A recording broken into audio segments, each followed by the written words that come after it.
Kinakapa ko pa yung bago kong bagong camera to netizens. Ay, saan ba ako titingin dito o dyan? Nalilito pa ako dito sa bago kong camera. Hindi ko pa gamay kung saan ako titingin. Ang mahal lahat ng mga bilihin na yun. Wala nang mura. Mapapamura ka na lang sa mahal. Char lang. Masakit ba? Yes. Masakit.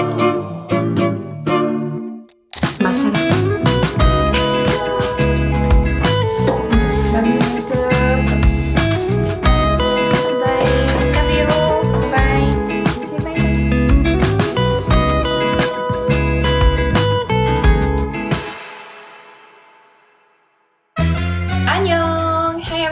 Welcome back to my channel. This is BMSK and this is my life in Korea. Samahan niyo ako ngayong araw na to. Diyan lang kayo. Paplansyahin ko yung uniform ni Ijun. Samahan niyo na ako, ha?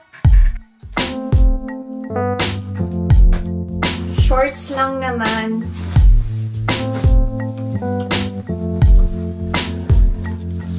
Mas magaling magplansya si Alex kaysa sa akin. Pwede namang hindi plansyahin. Kaya lang, Pinay ang nanay ni Ijun. So, pag may konting kusot, plansya yan. Magluto na tayo ng breakfast to netizens. For the kids' breakfast, magluluto ako ng cheesy tuna quesadilla.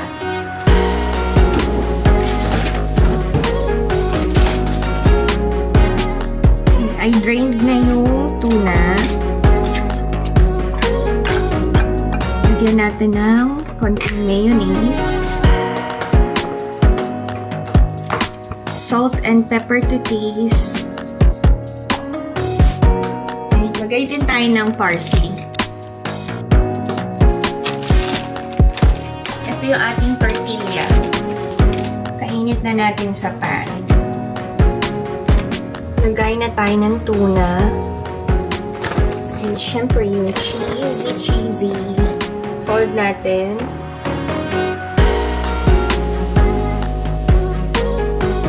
Ang aga nilang nag-work sa apartment. Mga nagtitrim ng halaman. And nag-aalaga ng puno. Kasama yun sa binabayaran namin monthly. Sa mga nagtatanong, magkano ang bill namin this month? Wait, I'll share. So, it's 351,400. Ang kuryente namin is 74,200. Wait, ang mahal ng tubig namin. Kasi meron kaming hot water na ginagamit eh. So, it's 125,120. Mas mahal yung tubig kaysa sa kuryente.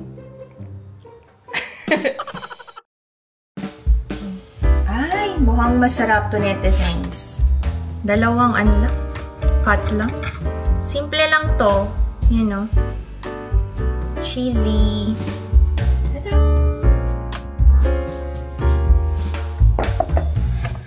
May bago siyang drawing. Hindi pa tapos.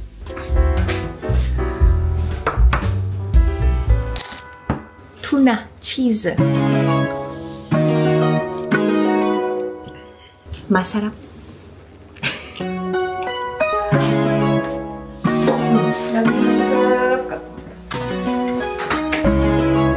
Kita mo siya. Bye! Maghugas na tayo to netizens.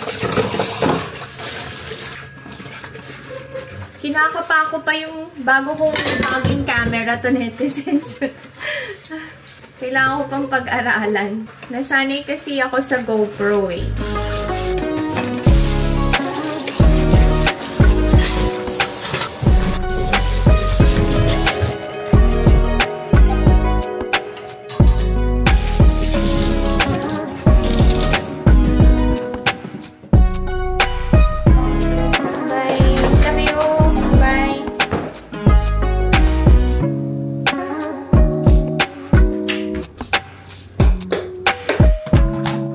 Natanggal na yung botones ng pantulog ni Ijun. Magkakabit tayo ng botones ngayon. Nagtatago ba kayo ng mga spare na botones? Ako, oo. Kasi pwede pang magamit. Kailangan natin ng power ng laway. Dapat daw yung karayom ang ipapasok sa sinulid. Mas madali daw. Oo nga. Ay, effective yung hack na yun ah. Karayom ang ipasok sa sinulid. Sayang naman kasi kung hindi tatahiin, mapapakinabangan pa. Eh, ang mahal lahat ng mga bilihin ngayon. Wala nang mura. Mapapamura ka na lang sa mahal. Char lang. Uy, galing, no? Alam nyo, special skills din ang pagtatahi. Hindi lahat magaling at marunong manahi.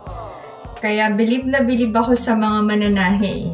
Kasi kung walang mananahi, wala tayong mga damit na isusuot. Sino mga mananahi dito to netizens? Mega shoutout sa inyong lahat.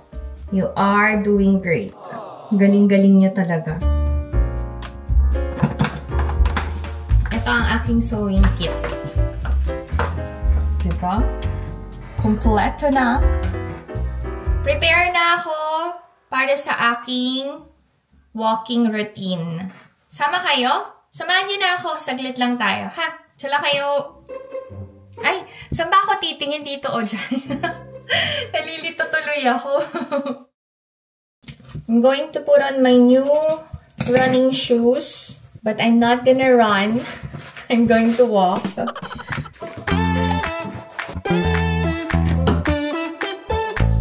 complete this look, kailangan natin ng cap. And we're ready to walk. I have to drink water bago lumabas para hydrated ako sa buong oras na naglalakad ako. Let's go to netizens!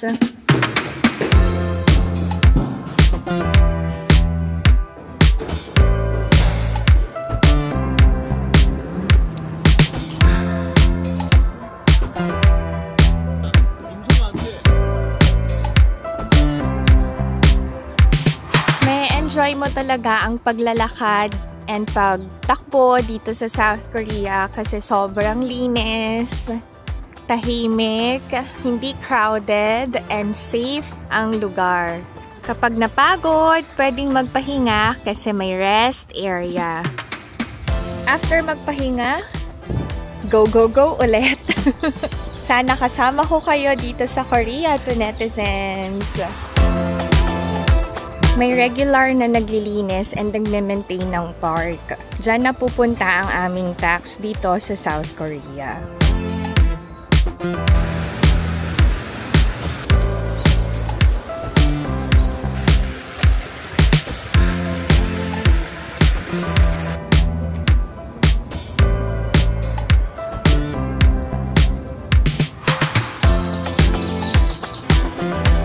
Ganyan mag-collect ng basura dito sa Korea.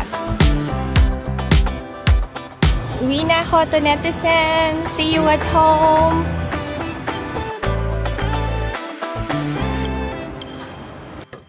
Mag-prepare na ako ng dinner namin. Meron kasi akong schedule sa dermatologist. So, maaga akong maghahanda ng ulam. Which is the creamy chicken broccoli. Slice natin ang mushroom. I-fry ko muna ang mushroom sa olive oil.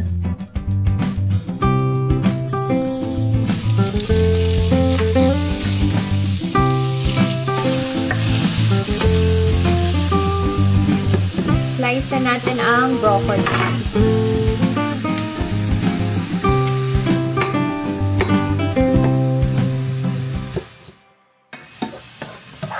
Daan ng mushroom.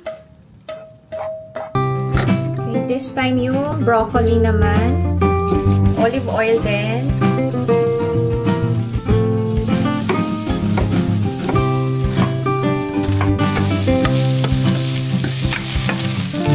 Daan ang broccoli.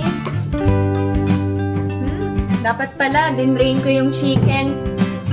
Pinakulo ko kasi yung chicken sa asin na may paminta. I-fry na natin ang manok hanggang ma-golden brown.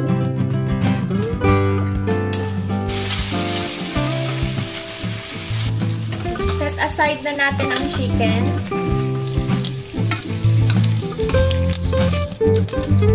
Maglagay tayo ng butter, panggisa ng bawang, at sibuyas. Pwede na tayo maglagay ng toyo, pampalasa lang. Wala na akong chicken cube.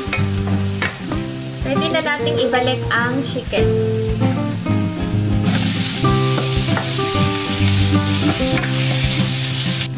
Ilagay na natin yung broth. Takpan natin para mabilis lumambot ang chicken. Pwede na nating ilagay yung mushroom. And syempre, yung cream. Hindi ko nilahat yung isang pack kasi konti lang yung chicken ko. Ilagyan natin ng ground pepper and salt to taste. Pwede na nating ilagay ang ating broccoli. Ay, mukhang masarap and healthy. Done ang aking creamy chicken broccoli. Thank you, Lord. This time, gagawa tayo ng dessert. Ang all-time favorite ng aming pamilya. Buko pandan. Yung Nestle cream from Tunetizens. And syempre, ang ating condensed milk. Hindi ko ilalahat kasi masyadong matamis. Kailangan nating haluing mabuti.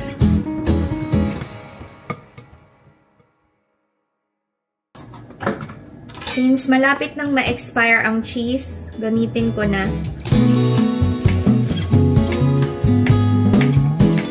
Lagay na natin ang cheese. Lagay na din natin ang buko.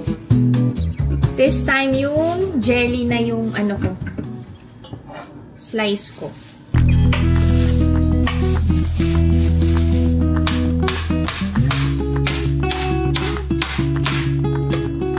Mukhang masarap ang buko pandan. Pasensya na kayo to netizens ha. Nalilito pa ako dito sa bago kong camera. Hindi ko pa gamay kung saan ako titingin. Sa screen ba o dun sa lens. Kailangan kong pag-practicean. Okay, done ang buko pandan. Thank you, Lord. Ngayon pa lang ako kakain to netizens. May natira si Ijun. Magnilagang itlog ako. Galing to sa farm. Maliliit lang yung itlog. Pero sobrang sustansya.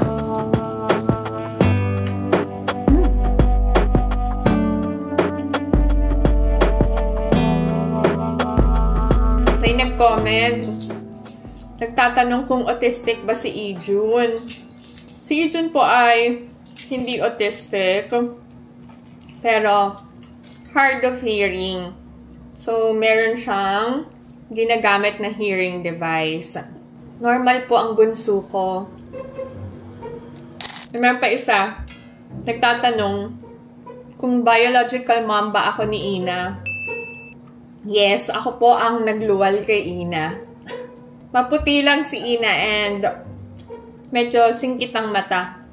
After kong kumain, lalabas ako to netizens. Punta ako sa Samsung Service Center. Yung pinaka-handle ng vacuum cleaner namin na bali. Dapat sa lens ako titingin. Nasasanay din ako sa bago kong camera. Samahan niyo na ako to netizens ha. Labas tayo. Nala kayo. Annyeonghaseyo. May mga naglilinis sa apartment. Magtatapon ako ng food waste.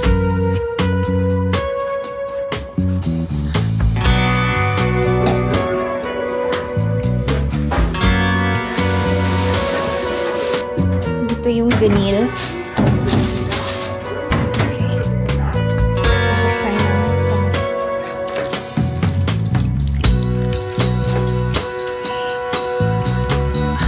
Pupunta na ako ngayon sa Samsung Service Center. Let's go. Go, go, go, go.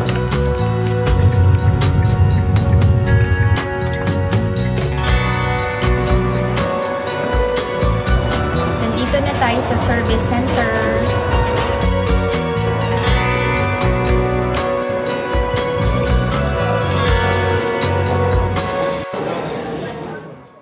Kailangan mag-register para makakuha ng number. Hintayin ko na lang yung number ko. Bukas ang pick up kasi hindi available yung parts. At least nakabili na ako.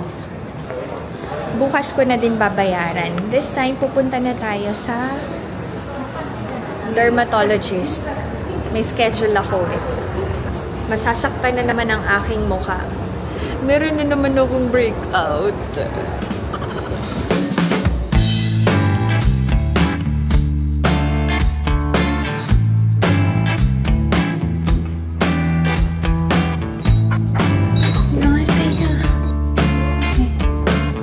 Since I'm wearing makeup, I have to wash my face.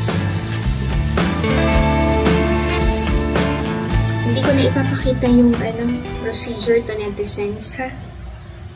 See you after my derma. Diyan lang kayo.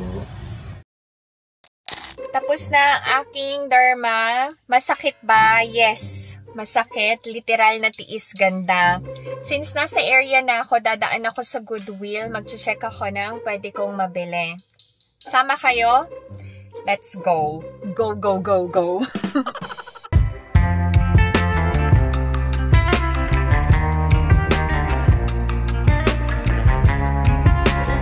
3,001 na lang.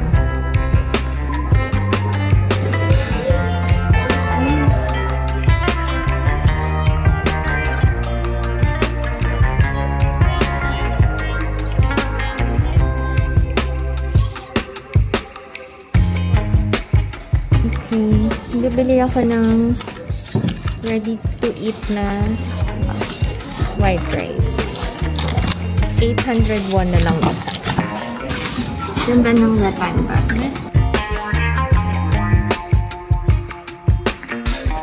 I'm already home. Hinihintay ko yung mga bata from academy. Gutom na ako. Baka mauna na akong kumain. Ito yung nabili kong rattan bag sa Goodwill. 3,001 lang. Perfect for summer. You know, ang cute ng pom-poms na details ng bag. Ayan, no? Makulay ang buhay. Tapos ang linis pa niya, ha? Tignan nyo, ha? Oh, nice. Pati likod. Talagang kailangan mo lang maglaan ng oras in maging keen sa pagpili ng bibilin sa Goodwill. Tapos, eto. Bumili ako ng microwavable na kanin. Yung mga binibiling goods doon, usually malapit nang ma-expire. So, yun yung mga goods na kailangan na kainin kagad. Hindi yung pang-stock talaga. Isang piraso is 801. Oh, diba? Mura na. Ay, ang cute-cute talaga ng bag. Makikita nyo to sa mga susunod na vlogs to netizens. Pauna na akong kumain. Gutom na talaga ako. Wala na naman akong kasabay kumain. Palagi na lang. Alam niyo, nalulungkot ako kapag kakain ako mag-isa. Kaya kayo na palaging may kasalo sa hapagkainan, swerte kayong nakakainggit kayo. Samahan niyo na akong kumain to netizens. Ha? Diyan lang kayong... Tikman natin yung luto ko to netizens. Mukhang masarap.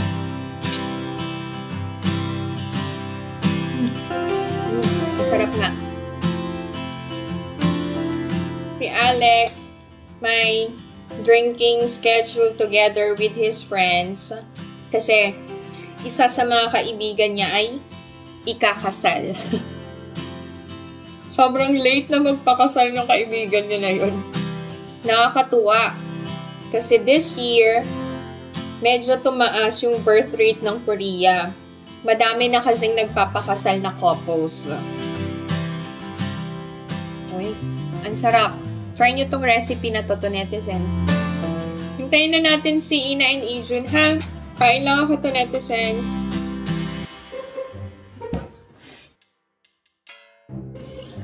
Hindi masarap. Ha? Oh my God!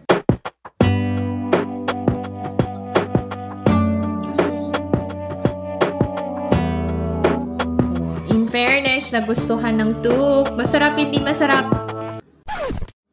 Adios. Adios. Adios.